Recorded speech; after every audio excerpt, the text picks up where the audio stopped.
Today we have a 2014 Nissan Armada. I just replaced the blower motor, so we're gonna now replace the blower motor resistor, which you should always do when replacing a blower motor. So under here is the blower motor, and then to the left of it, where this big fat white wire is the resistor. So go ahead and just unplug that. And now if you look under, you will see one bolt there, and then one on the other side, directly on the other end of it, right here, right there. So weird enough, it's a 5.5, which is, like I said in another video, it's strange because usually 4 only uses that. But so 2 5.5s. Go ahead and unscrew those, and we'll pop that out. Okay, so 2 screws remove, it just pops right out. Boom. So that's the old resistor.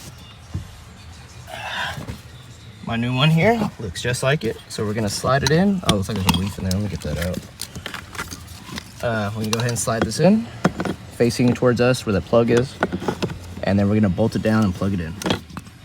All right, just bolted our new resistor in. Now I'm just gonna plug her up, and that is it. So thanks for watching. Please like, subscribe, more videos to come.